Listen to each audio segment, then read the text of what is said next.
Assalamualaikum warahmatullahi wabarakatuh. Alhamdulillahirabbil alamin. Assalatu wassalamu ala asyrofil anbiya'i wal mursalin wa ala alihi washabihi ajma'in. Rabbi shrah li sadri wa yassir li amri wahlul 'uqdatam min lisani yafqahu qawli. Subhanaka la ilma lana illa ma 'allamtana innaka antal alimul hakim. Jamaah kajian jamaah sholat maghrib Masjid Al-Manar yang saya hormati, terlebih dahulu marilah kita memanjatkan rasa syukur kita kehadirat Allah Subhanahu wa taala atas segala nikmat yang telah diberikan kepada kita semuanya, sehingga pada kesempatan malam hari ini kita dapat melaksanakan ibadah sholat maghrib dengan berjamaah, dilanjutkan dengan kita menghadiri majelis taklim, kajian keilmuan, menambah wawasan, menambah ilmu kita. Semoga Allah Subhanahu wa taala memberikan rahmat kepada kita semuanya. Shalawat dan salam semoga senantiasa tercurah kepada junjungan kita Rasulullah sallallahu alaihi wasallam. Semoga kita digolongkan sebagai umat Rasulullah sallallahu alaihi wasallam yang senantiasa mengikuti sunnah-sunnahnya, istiqomah di dalam menegakkan syiar-syiarnya, dan kita semuanya digolongkan oleh Allah Subhanahu wa taala sebagai umat Rasulullah sallallahu alaihi wasallam yang kelak mendapatkan syafaatnya di yaumul qiyamah. Amin ya rabbal alamin. Jamaah rahimakumullah, malam hari ini saya menggantikan Ustadz Agus Effendi yang berhalangan hadir, dan kebetulan hari ini bersamaan dengan dimulainya proses kegiatan belajar mengajar di tempat saya setelah 1 bulan saya libur, Ustaz. Jadi selama 1 bulan, di bulan Juni saya off, tidak ngajar di tempat les, libur. Karena memang 12 bulan itu saya gunakan 1 bulan untuk refresh, tidak mengajar di tempat les, tetapi ngajar-ngajar di tempat lain yang bukan ilmu pengetahuan umum. Dan alhamdulillah dengan mungkin sisa suara saya, semoga bisa mengisi kekosongan dari atau Ustadz Agus Effendi yang tidak bisa hadir pada kesempatan malam hari ini. Semoga ada manfaatnya bagi kita semuanya, terutama bagi diri saya pribadi. Jamaah rahimakumullah, melanjutkan tentang serial kebiasaan emas seorang muslim. Sudah saya sampaikan tentang kebiasaan menjaga sholat 5 waktu berjamaah di masjid atau di musola beserta sholat sunnah-sunnah yang lainnya. Kemudian kebiasaan kedua sudah saya sampaikan terkait berhubungan dengan gemarnya kita membaca Al-Quran. Bisa 1 hari 1 juz, yang penting 1 hari kita membaca Al-Quran. Kemudian yang ketiga sudah saya sampaikan tentang kebiasaan emas berikutnya adalah rutin istiqomah membayar zakat, infak dan sedekah. Dan alhamdulillah dari 3-tiganya ini Masjid Al-Manar membuktikan. Salah satunya adalah gerakan zakat, infak dan sedekah yang alhamdulillah atas karunia Allah Subhanahu wa taala, rahmat dari Allah Subhanahu wa taala, menjadi salah satu kantor layanan lazismu di Kabupaten Temanggung yang sangat diperhitungkan. Dan alhamdulillah semoga di Masjid Al-Manar, terutama khususnya di kantor layanan lazismu Paraan, bisa senantiasa istiqomah untuk melanjutkan menampung amalan 9 kebiasaan emas berupa apa? Zakat, infak dan sedekah.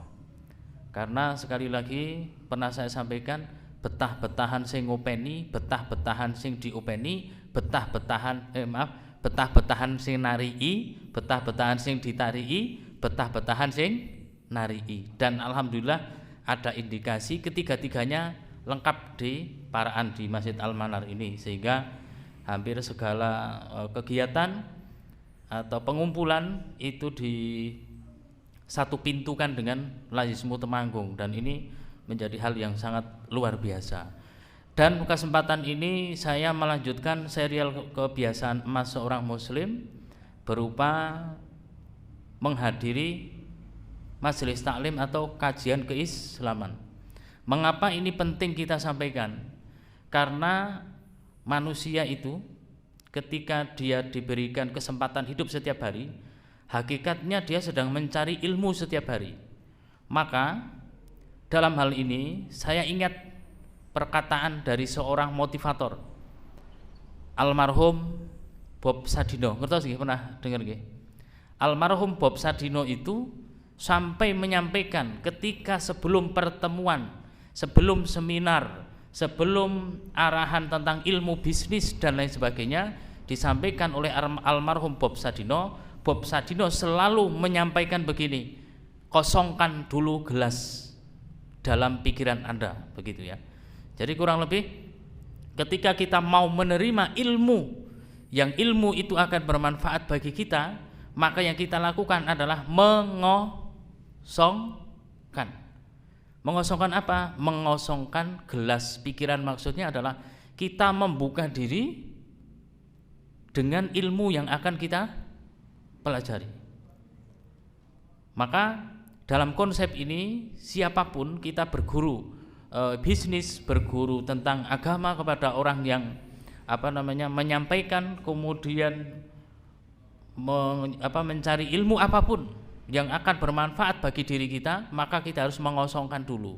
Mengosongkan dalam arti kita siap untuk menerima ilmu itu, dan ketika kita sudah siap, maka sebagaimana doa yang kita sampaikan, subhanaka la ilma lana illa ma 'allamtana innaka antal alimul hakim. Semua ilmu yang Allah berikan kepada kita adalah atas kehendak sinten? Allah. Allah yang melimpahkan ilmu kepada kita bagi kita yang dikehendaki oleh Allah.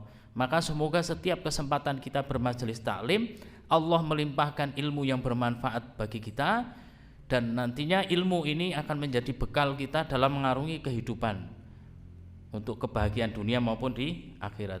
Jamaah rahimakumullah. Di sini saya sampaikan kemuliaan seseorang penuntut ilmu. Maka saya masih ingat nasihat guru saya, ngelmu artinya angel ketemu, mulakno kudu digoleki, harus dicari. Kapan mencarinya? Setiap hari, kapanpun. Sampai kapan? Sampai akhir hayat kita. Maka ngelmu angel ketemu. Kupluk, anek mau Jawa kan katanya, kupluk kaku tur nyempluk. Kursi diungkuri banjur diisi.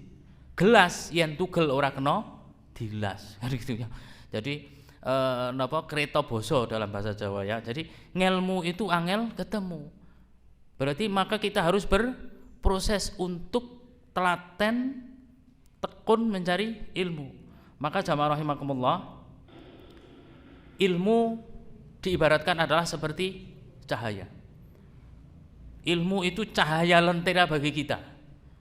Kita bisa membayangkan berada di tengah sawah malam hari, nggak ada pencahayaan apapun, bulan purnama juga tidak, lampu petromas apalagi tidak ada, lilin nggak ada.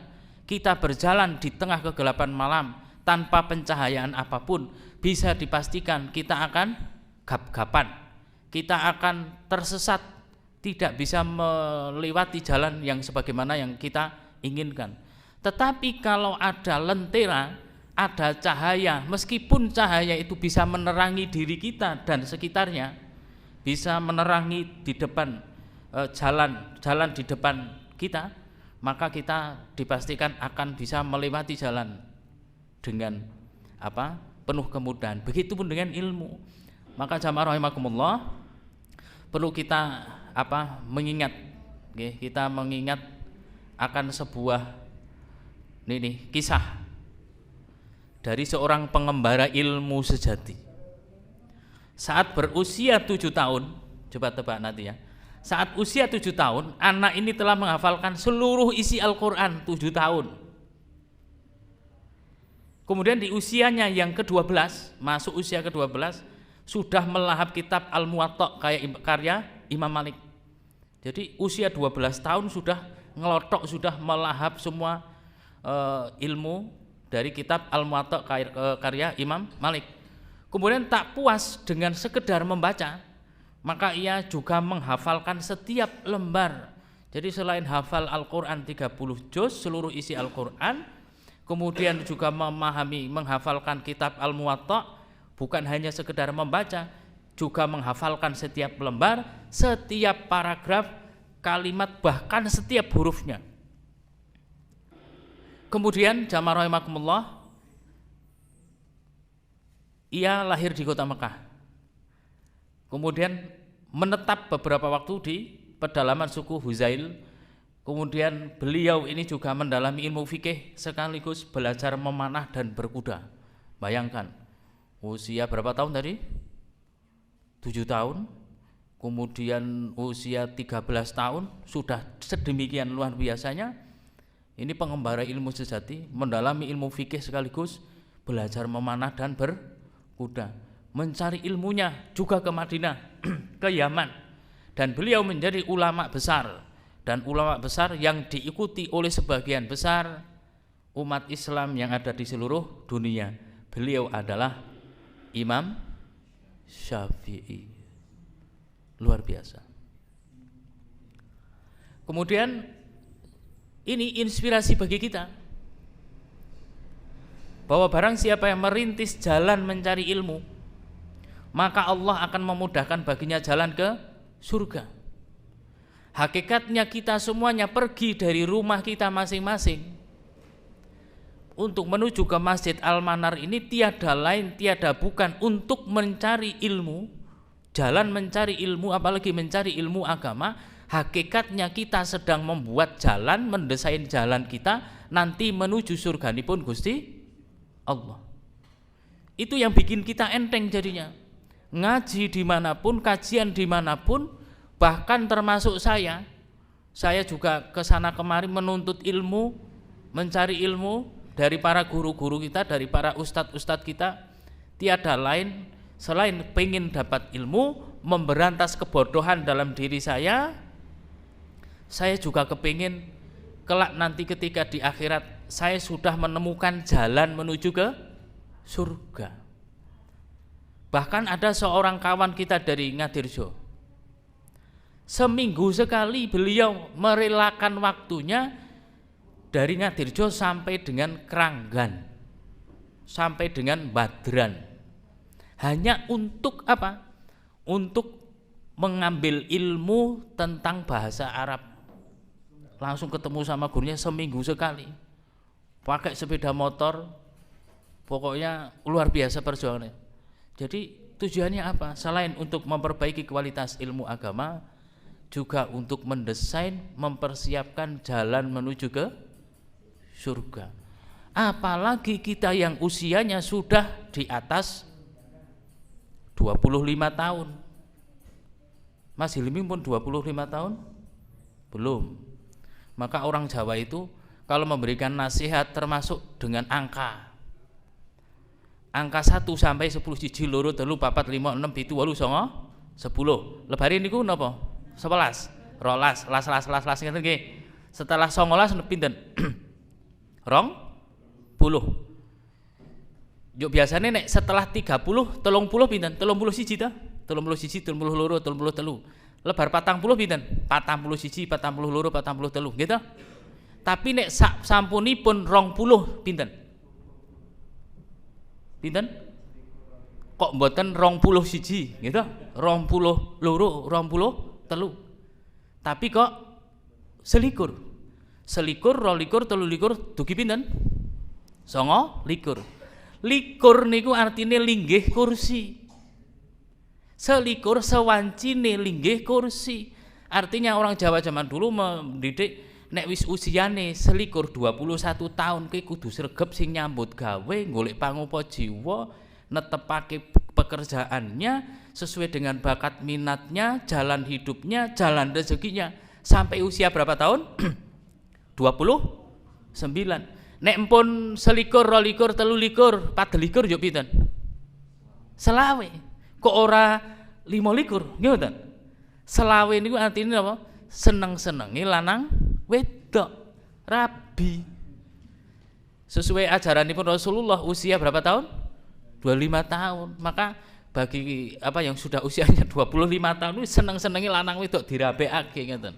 Ya. Itu nah ini mencari identitas termasuk dengan kebiasaan-kebiasaan emas dan sebagainya. Kemudian ketika sudah usia 50 tahun napa? 50 napa? 50. Kok mboten 40 mboten pinten? 50 gitu, tapi napa? 50.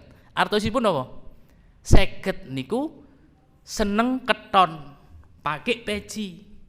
Berarti menjaga kehormatannya, menjaga istiqomah DP kali Gusti Allah.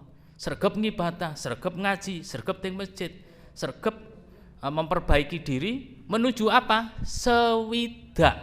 Sewidak niku atosipun sewanci-wanci tindak.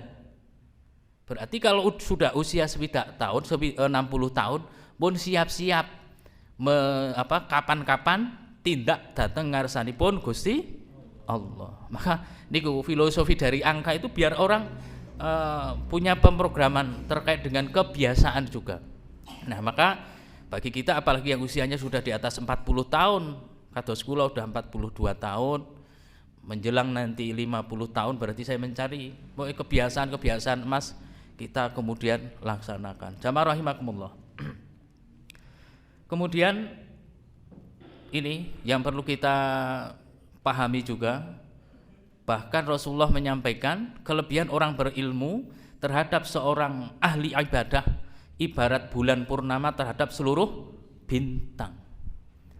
Dan Rasulullah juga menyampaikan apabila kamu melewati taman-taman surga, minumlah hingga puas. Para sahabat bertanya, ya Rasulullah, kemudian apa yang dimaksud dengan taman surga? Itu adalah majelis-majelis ilmu. Maka biasanya kita ngaji, enten sing dapatnya dapat ngajinya itu setelah ngaji efeknya apa? Tenang gitu. Ada yang efek ngajinya marem, ada yang efek ngajinya lucu, ada yang efek ngajinya dapat hiburan gratis. Enten piye ngajine lucu, isine apa? Bro, ora ngerti. Ya, jadi paling tidak ada poin ada paling mboten kita semuanya dalam bermajelis taklim dapat ketenangan hati kita telah melewati taman-taman surganya Allah Subhanahu wa taala. Nah, kemudian keutamaan orang yang menuntut ilmu ini kita semua hafal, yarfa'illahu alladziina aamanu minkum walladziina utul ilma darajat. Allah akan meninggikan derajat orang yang beriman dan berilmu di antaramu, dan orang yang berilmu pengetahuan beberapa derajat, dan Allah Maha mengetahui apa yang kamu kerjakan. Kemudian Rasulullah juga menyampaikan begini, niki saya sangat tertarik sekali ini. Rasulullah di dalam sebuah hadisnya, ini saya bacakan arti-artinya karena slide-nya masih banyak. Wahai Abu Dzar, kamu pergi mengajarkan ayat dari kitabullah lebih baik bagimu daripada sholat 100 rakaat. Dan pergi mengajarkan satu bab ilmu pengetahuan, baik dilaksanakan atau tidak, itu lebih baik daripada sholat 1000 rakaat. Kemudian Rasulullah mengingatkan kepada kita semuanya, ini sebagai nasihat bagi kita semuanya, supados istiqomah, supados leres, bener tur pener. Ngetos bedanipun? Bener tur pener.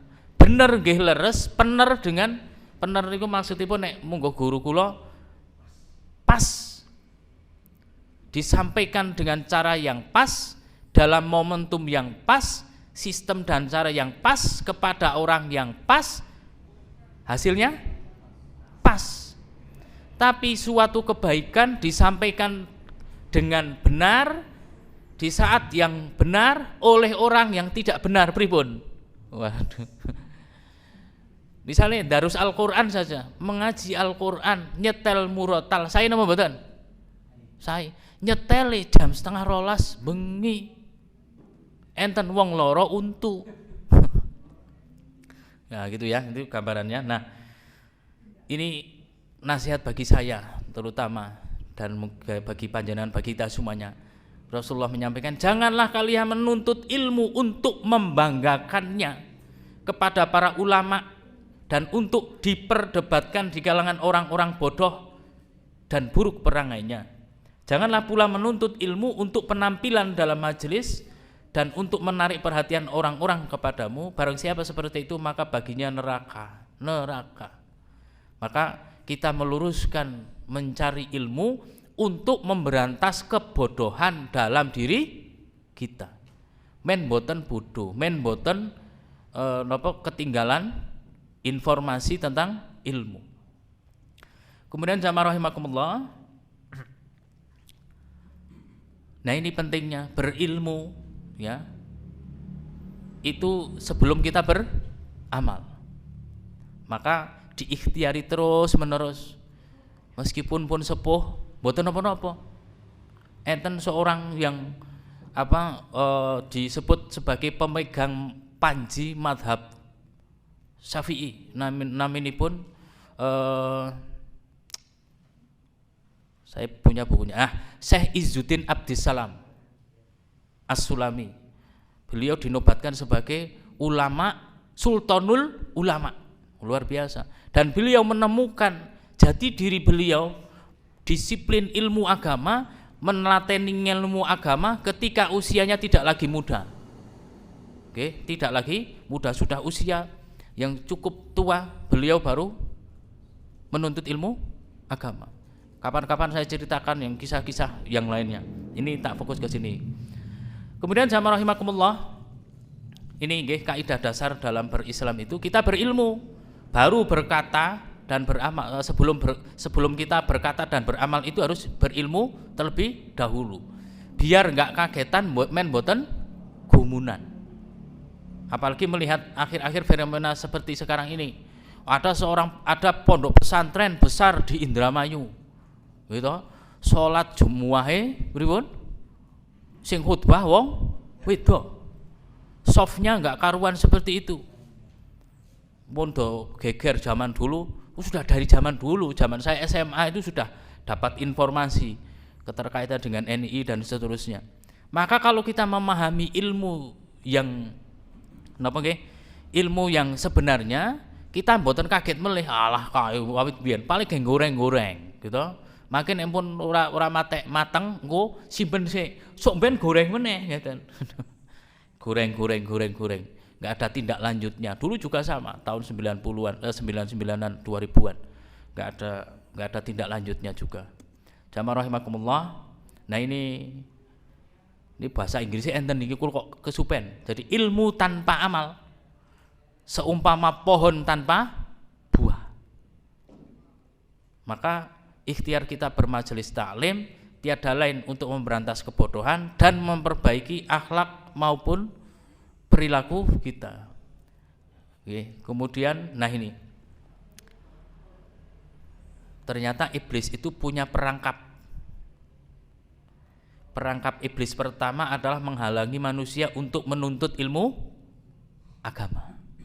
Nek saya memberikan definisi atau pengertian menuntut kali mencari sami napa mboten? Nek ngangge menuntut niku asale apa to ilmu kok dituntut gitu. Nggih maksudnya mencari ilmu agama. Ketahuilah bahwa perangkap iblis pertama atas manusia adalah menghalangi mereka menuntut ilmu agama. Karena ilmu adalah cahaya, apabila telah padam lentera-lentera mereka, maka dengan mudah iblis menjerumuskan mereka dalam kegelapan. Maka kita semuanya nempun enten kerentek ajeng ngaji mangkato. Berangkatlah. Kalau kita kerentek mau ngaji kemudian ditunda, diulur-ulur, ditunda, wah, perangkap pertama dari iblis sudah pas mengenai diri kita. Maka kadang enten raos males gitu. Di pertemuan yang lalu sudah saya sampaikan. Raos males niku obatin napa? Dongane napa? Bismi kuso, bismillah kudu dipeksa. Nek mboten dipeksa saestu ya. Ini saya pelajari dari apa? Dari saya membaca buku beliau ini tahun 98 ketika saya SMA. Membaca buku Berpikir dan Berjiwa Besar. Jadi sampai sekarang saya catat bahwa untuk mengalahkan namanya kemalasan kita untuk bergerak entah malas untuk bertolabul ilmi, malas untuk bekerja, malas untuk apa-apa kebaikan apa-apa, maka lakukan dengan sistem mekanis. Contohnya ngeten. Dari rumah enten informasi kajian wonten ing Masjid Al-Manar, kita posisinya di rumah. Mangkat apa ora ya? Jangan-jangan kok udan. Udah. Kontaknya diambil, motor kuncinya dibuka, keluarkan motornya, pun keluarkan motornya, di starter, melaku, blablas, dugi mriki, pun nikmati. Begitu ternyata. Jadi sistem apa? Mekanik. Dibuat matic nih kados mesin nih kalau di starter wis pun sambil berjalan. Kalau tidak dipaksa seperti itu, maka niki yuk gondel-gondeli iblis ini, ojo ngantek ngaji. Gue nek ngaji yuk ngerti ngelmu, nek isi ngerti ngelmu yuk ngerti fadilai amal, memperbaiki amal dan sebagainya. Maka niki nek ajeng kerentek sodakoh ampun ditunda, mangkat atau bersedekahlah. Kalau mau kerentek ajeng ngaji, kecuali halangan yang memang luar biasa, yang sangat berat dan sebagainya. Kemudian jamaah rahimakumullah, menuntut ilmu agama ini wajib atas setiap muslim, wajib atas kita semuanya.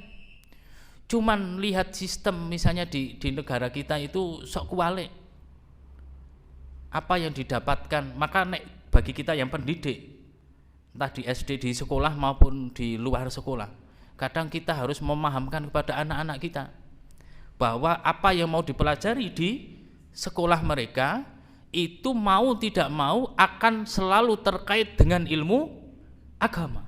Seperti ngendikanipun Buya Hamka, di tangan guru yang paham agama, ilmu apapun akan menjadi ilmu agama. Matematika niku dados ilmu agama. Percaya mboten pitados mboten Pak Bu? Ngilmu matematika trigonometri niku ngilmu agama loh. Kok saged? Orang akan bisa menghitung arah kiblat dari koordinat tempat kita niku ngangge segitiga bola dan pakai konsep trigonometri, sin cos tan niku udah saged gitu. Maka ilmu matematika itu hakikatnya ilmu agama bagi orang yang tahu agama. Bahkan ilmu IPS dan sebagainya. Cuman sayangnya di Indonesia ini banyak pengajar matematika, pengajar IPA tidak menghubungkan, mencari antara konektivitas atau hubungannya dengan ilmu agama.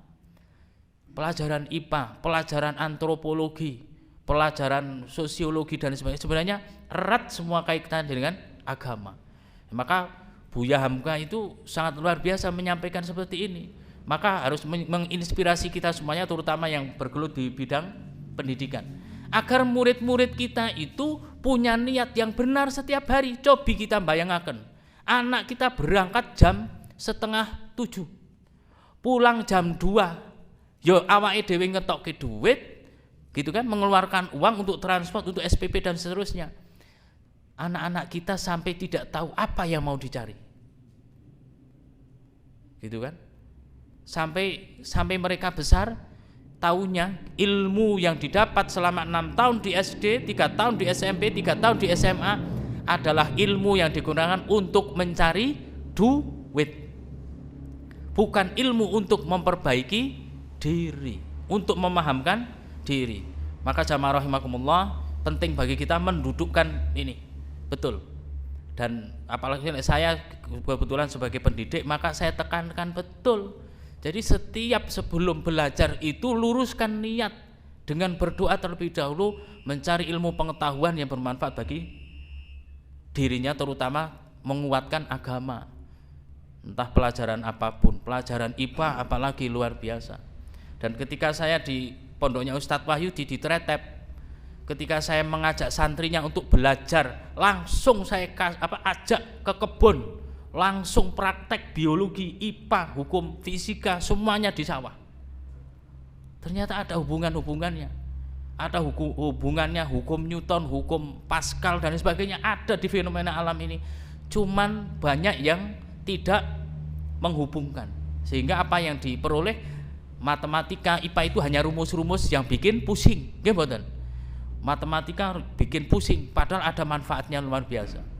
Nah, kemudian jamaah rahimakumullah, niki kewajiban menuntut ilmu agama, maka harus kita mengimbangi. Saya lupa presidennya siapa pernah mengatakan begini, saya mencari ilmu puluhan tahun sampai ke luar negeri, saya merasakan kekurangan meskipun sudah sangat lama sekali menuntut ilmu karena saya lupa dengan mempelajari ilmu agama. Padahal yang wajib dituntut ilmu agama. Ilmu umum itu sifatnya sekunder. Yang pertama adalah ilmu agama, terutama ilmu tentang baca Al-Quran. Alhamdulillah di masjid ini ada kegiatan tahsin disampaikan oleh Ustadz Tamimuddin. Ini luar biasa, ini harus kita dikusing dados bekali kulolan panjenengan niku toh. Salat sing bener, terus baca Al-Quran yang bener, ini kan bekal kita sebenarnya. Maka perbarui terus, perbaiki terus agar nanti menghasilkan hal yang positif bagi diri kita. Kemudian jamaah rahimakumullah, ini di surah Az-Zumar ayat 9, katakanlah adakah orang yang mengetahui dengan orang yang tidak mengetahui, gitu ya. Sesungguhnya orang yang berakal yang dapat menerima pelajaran. Berikutnya niki tadi yang sudah saya sampaikan, Allah akan mengangkat derajat. Tadi salah ketik saya, okay. Surat Mujadalah ayat 11. Kemudian niki manfaat menuntut ilmu, gitu. Nek Gusti Allah ngersakake tiyang menika waget sae panguripanipun, Gusti Allah akan mengawali dengan dipahamkan terhadap ilmu agama. Dilalai kita berikhtiar biaya sholat yang bener, biaya pokoknya tak sinau bagaimana sehingga kita berproses, tidak pernah berhenti untuk mengaji. Bahkan jamaah rahimakumullah, selevel Pak As'ari, ketua PDM, wakil ketua MUI Kabupaten Temanggung, Dewan Syariah di Majelis Ulama Indonesia, Dewan Syariah di Rumah Sakit PKU. Kemudian beliau ini bercerita panjang sekali, luar biasa pengetahuan agamanya beliau. Beliau ini nek setiap Ahad pagi nek teng Ngadirjo, siapapun pembicaranya beliau rawuh. Bahkan ketika kuliah subuh siapapun pembicaranya beliau rawuh. Sekedar apa? Ya tadi menuntut ilmu. Jadi maka bagi kita semuanya luar biasa kalau kita berupaya untuk istiqomah dalam mencari ilmu agama. Kemudian niki tadi sudah saya sampaikan, gitu. Kita berangkat ke majelis taklim itu hakikatnya apa? Menyiapkan jalan menuju surga.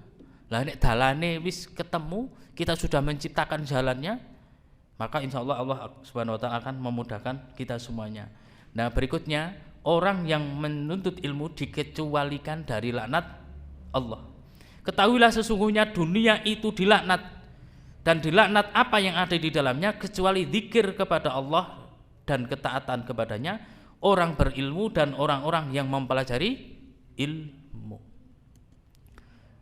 Kemudian sampai unjar gondok, unjar uceng, uceng ikan-ikan di laut, okay? Ikan-ikan di laut pun juga ikut mendoakan orang yang mencari ilmu.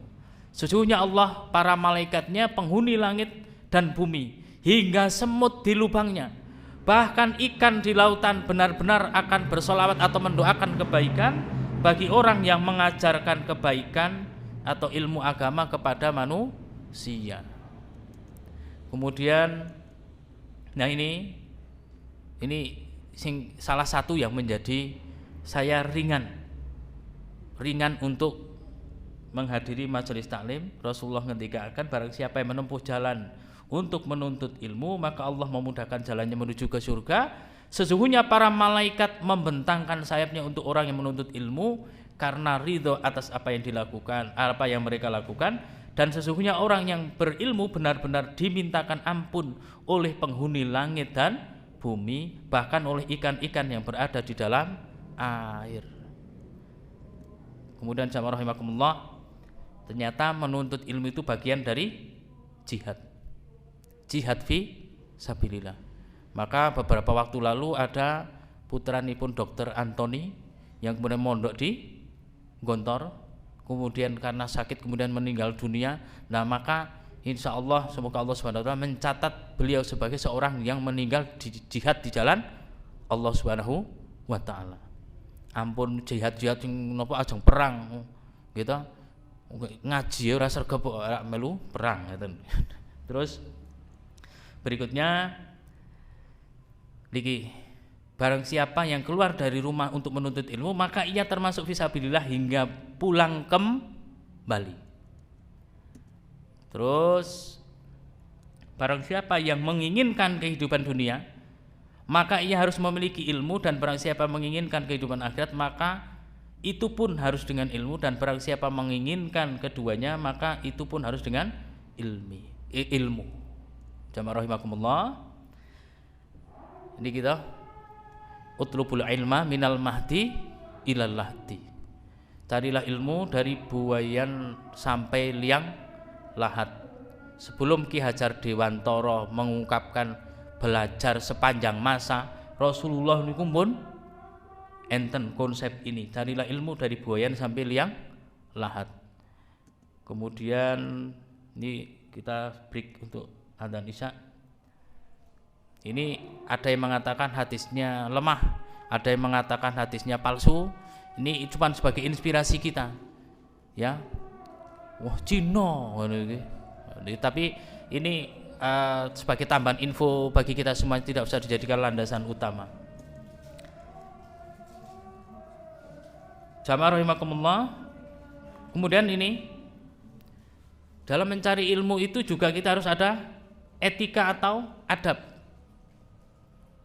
Ya, di antara etika atau adab menuntut ilmu yang harus dipenuhi oleh seorang murid adalah tawadhu atau hormat dan santun kepada guru. Dan ini PR bagi kita semuanya, terutama di sekolah, di TPQ dan di tempat-tempat bimbingan belajar, bahwa anak-anak kita itu banyak yang tidak mudeng dengan ilmu karena mereka tidak menghormati gurunya. Break adzan dulu, Pak.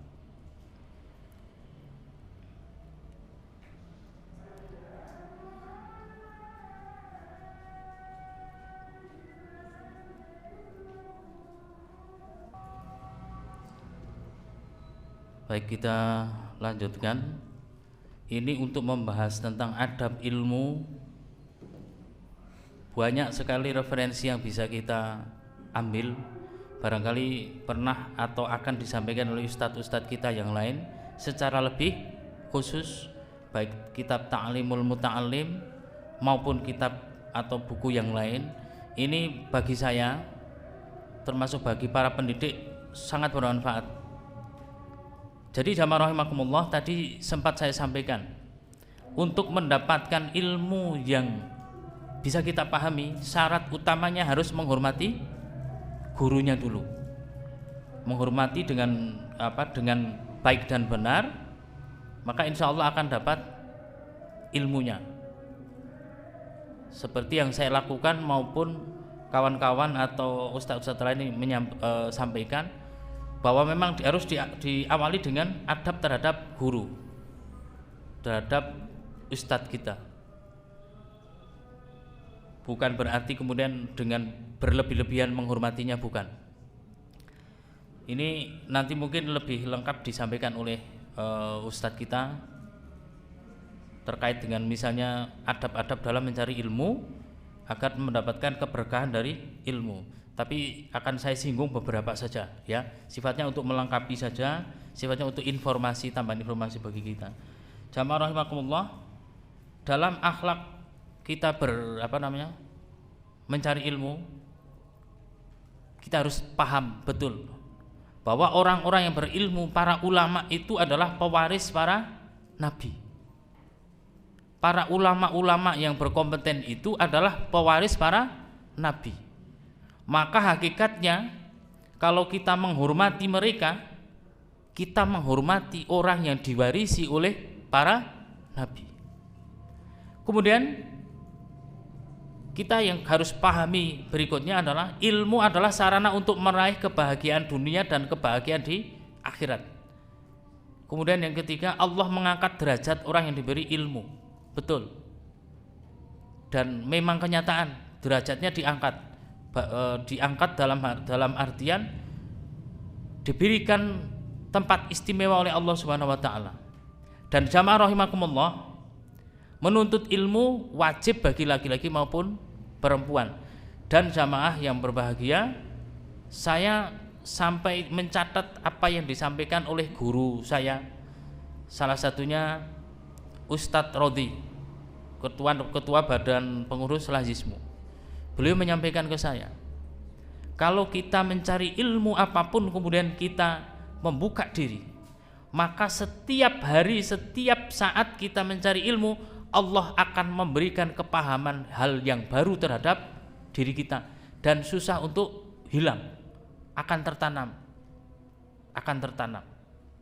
Contoh, beliau menyampaikan begini, yang saya pegang betul, yang saya pegang sampai sekarang, ketika beliau menyampaikan ini terkait subhanaka la ilma lana illa ma 'allamtana innaka antal alimul hakim, ketika membahas metode tamyiz, bahas surah Al-Baqarah, subhanaka la ilma lana illa ma 'allamtana itu, kemudian saya catat betul, saya pahami betul bahwa untuk mencari ilmu ketika kita sudah terbuka, kados parasit nih kok. Parasit itu akan terbuka kalau kita sudah menjatuhkan, nggih mboten?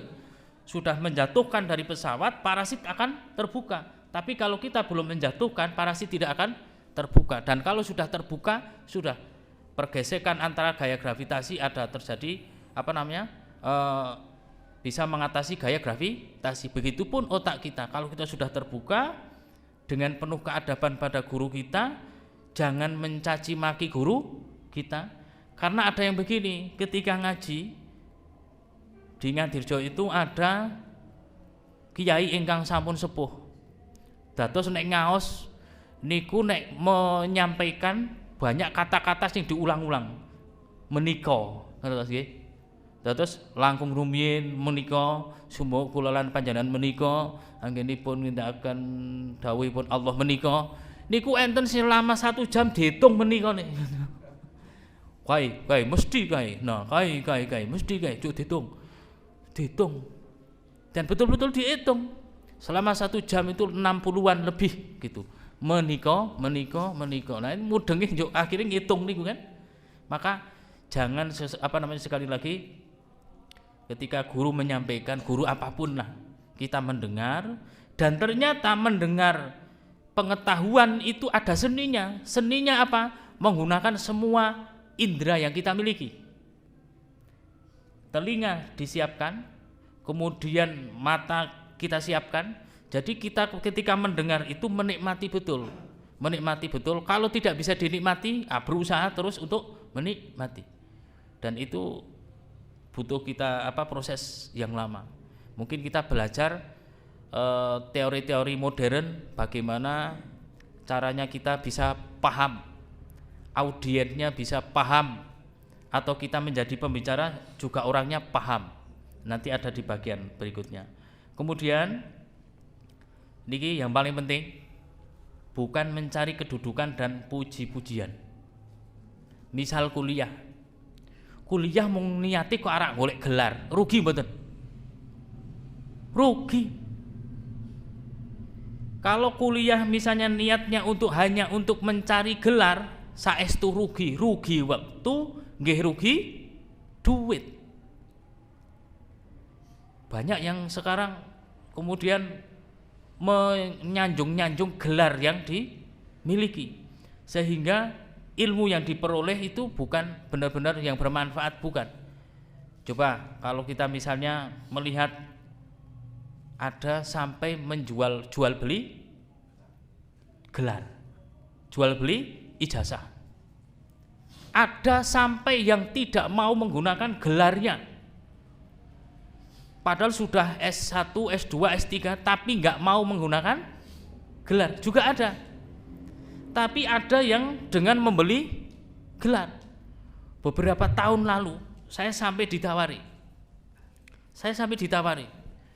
nggak usah kuliah S1, S2, pokoknya kalau mau dapat ijazah langsung bisa diproses. Bahkan saking dene kepingin gelar itu sampai membeli gelar doktor. Seorang pengusaha beli gelar doktor dan dibeli. Pengusaha di Jawa Tengah ini, wah luar biasa, doktor, cuman nggak punya gelar profesor, doktor MBA dibeli semua Pak. Jadi menggunakan gelarnya itu udah. Dan ini maka sekali lagi bukan untuk mencari kedudukan dan puji-pujian. Apalagi untuk dikagumi. Kemudian niat menuntut ilmu hanya mencari ridha Allah Subhanahu wa taala. Dan kita pahami bahwa kita mencari ilmu itu bagian dari ibadah. Kemudian adab kita dalam mencari ilmu paling tidak ada 8. 1, mengikhlaskan niat. Nanti ini tak kirimkan lewat langsung di grup PCM saja biar nanti kalau mau mempelajari lebih lanjut. 1, mengikhlaskan niat. Kemudian kedua, rajin berdoa. Doanya kita apa? Nanti di penghujung nanti kita membaca bersama-sama. Kemudian bersungguh-sungguh dalam belajar, sungguh-sungguh. Kemudian menjauhkan diri dari dosa dan maksiat. Kemudian tidak boleh sombong dan tidak boleh malu. Ampun izin karo umur. Kemudian mendengarkan baik-baik pelajaran yang diberikan, kemudian diam ketika materi disampaikan. Kemudian berusaha untuk memahami ilmunya. Dan menurut Imam Al-Ghazali ada 5 adab dalam menuntut ilmu. Yang pertama, bersuci, berwudu, mensucikan hati dan niat untuk belajar. Kemudian rendah hati, tunduk pada perintah guru dan tidak merasa lebih dari yang lain. Ibaratnya tadi mengosongkan gelasnya dalam pikiran kita. Kemudian bersungguh-sungguh, berkorban apapun, mengorbankan harta mesti sakjane nyambut gawe mboten nyambut gawe. Harusnya ada acara, mengorbankan acara, pasti ini bersungguh-sungguh. Kemudian menghindarkan perselisihan. Mencari ilmu bukan untuk mendebat, mencari ilmu bukan untuk menjatuhkan, bukan untuk memperbesar perselisihan, tapi untuk memahamkan tentang perbedaan dan sebagainya. Kemudian tuntas, ampun mogol. Mogol, saya kira mboten nek mogol niku. Telo mogol. Beras nek sego napa Bu namine? Badel. Terus nek telo setengah mateng dipangan nggih mboten enak, diguwak eman. Maka sekali lagi ini dan tip bagi kita. Sebelum mempelajari ilmu apapun, maka ngaji itu penting Pak, ternyata Pak.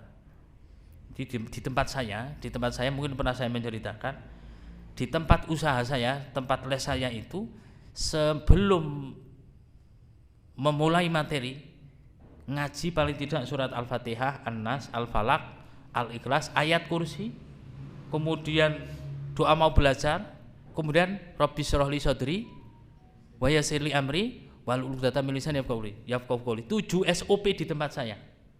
Sampai-sampai ada yang non muslim hafal dengan ini. Cuman tidak saya ajarkan syahadat. Jadi cuman tidak membaca syahadat ketika di kelas ada orang Kristen. Maka tidak darani mengislamkan secara tidak langsung gitu. Dan itu efeknya luar biasa Pak.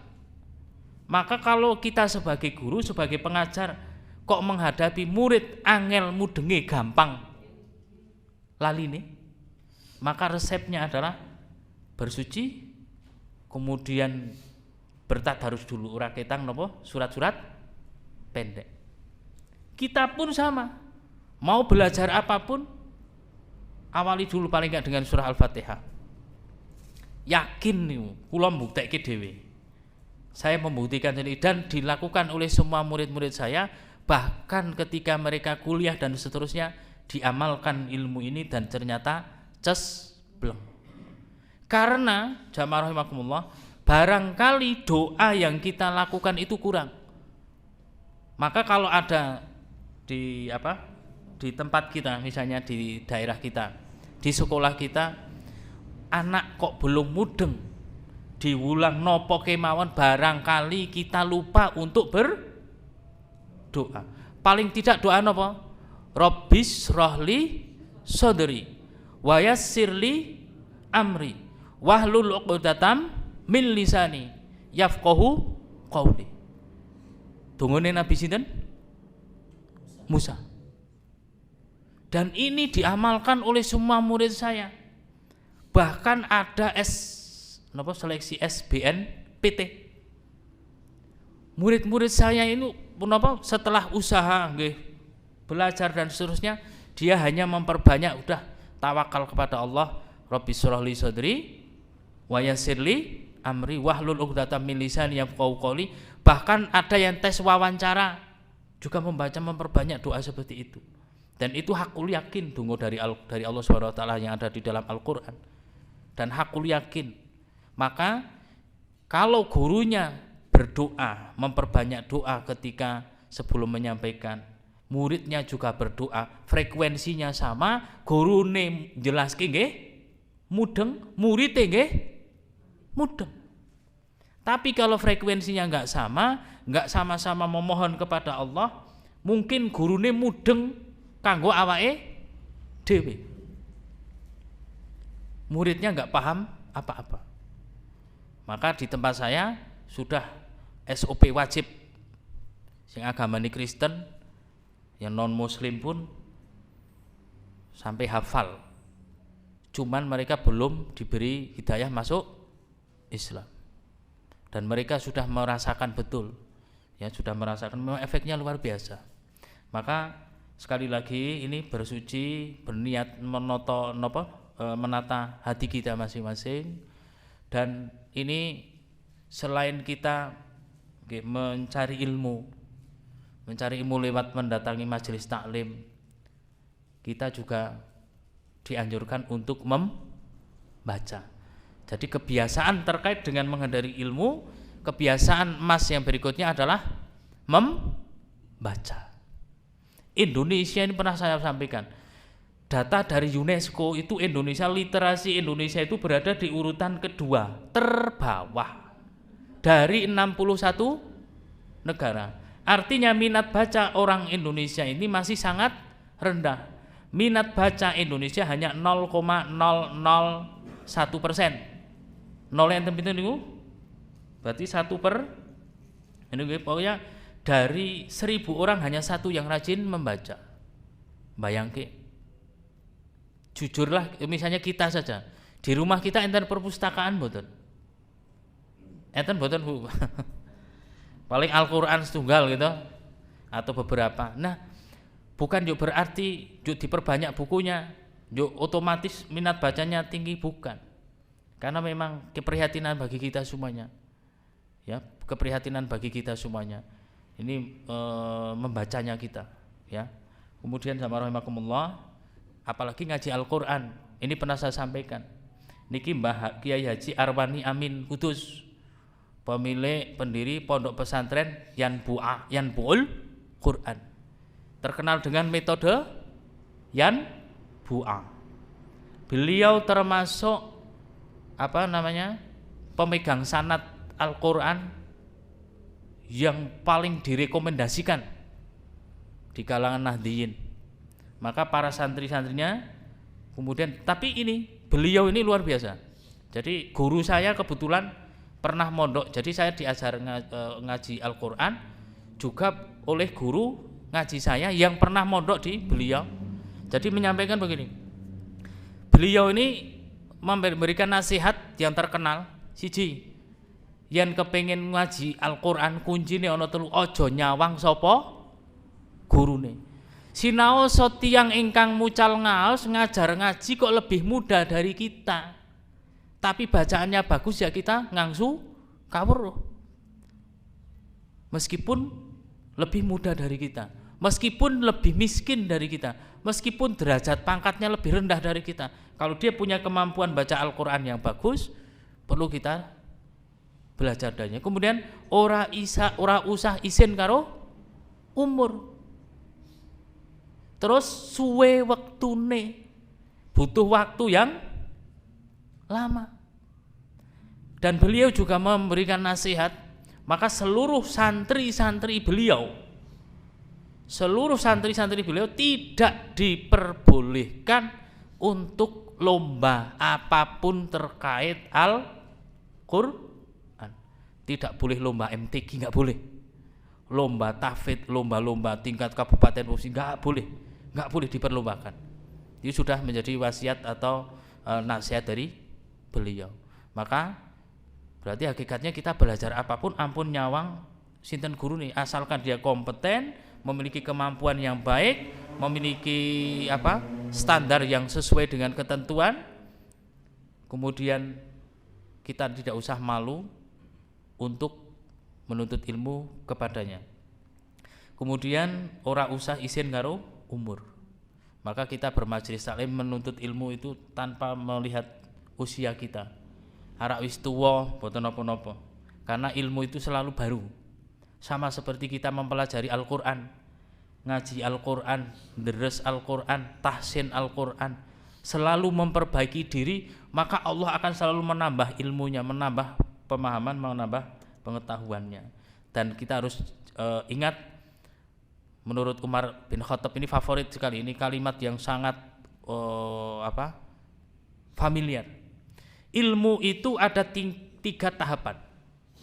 Jika seseorang memasuki tahapan pertama, maka dia akan sombong. Baru tahu ilmu 1, seolah-olah memiliki pengetahuan 1 juta. Ibaratnya piknik, niku pikniknya kayak tinggon parang tritis. Dereng nate ting Pangandaran, dereng nate ting Sekucing, dereng nate tinggan pantai-pantai yang lain. Maka ibaratnya seperti itu, maka ketika baru ke satu lokasi piknik di sebuah pantai, jangan menjustifikasi menganggap pantai lain itu persis sekali parang tritis.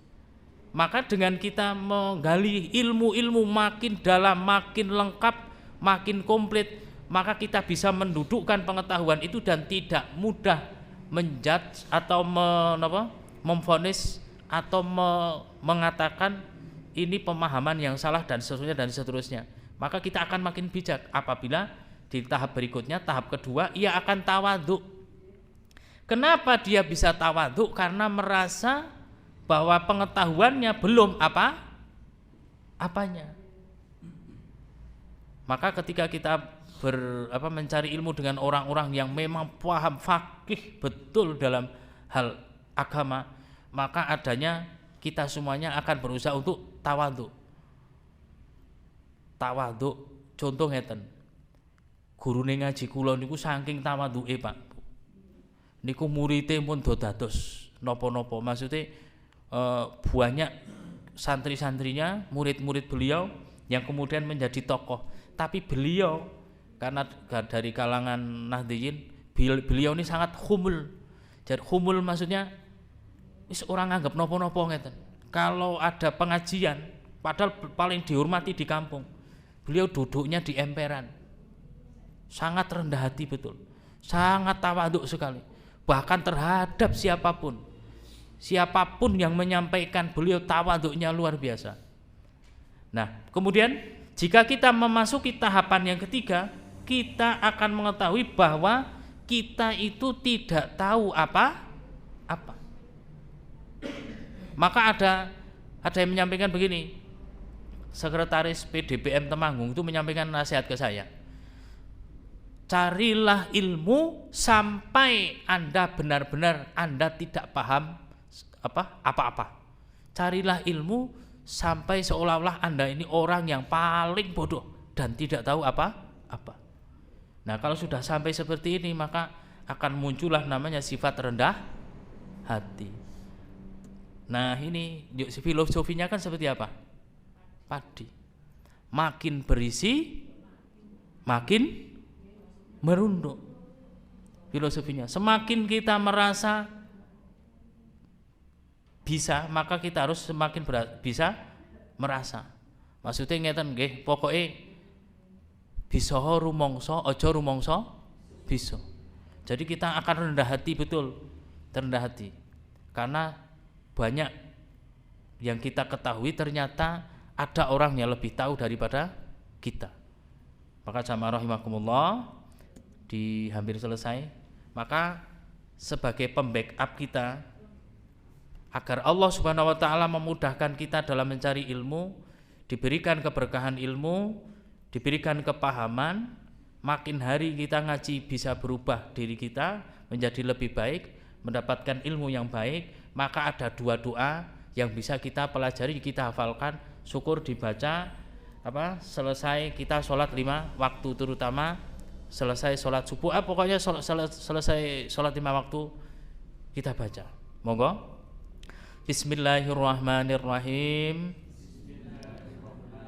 Allahumma inni as'aluka ilman nafi'a wa rizqan thayyiba wa amalan mutaqabbala.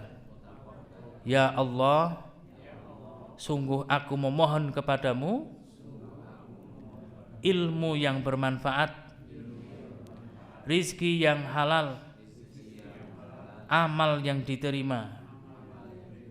Pun hafal to nek niki, Bu? Nek niki sampun. Niki kula muter ceramahipun Buya Hamka. Kurang lebih 30 menit lebih. Dulu diputar di RRI. Saya punya rekaman ceramahnya beliau, mengoleksi ceramah beliau 8 perkara. Kita memohon 8 dilindungi oleh Allah Subhanahu wa taala dari 8 perkara, dari hal-hal yang buruk. Sampun hafal ngene niki? Allahumma inni a'udzubika min ilmin la yanfa'u wa min qalbin la yakhsha'u wa min nafsin la tashba'u wa min da'watin la yustajabu laha.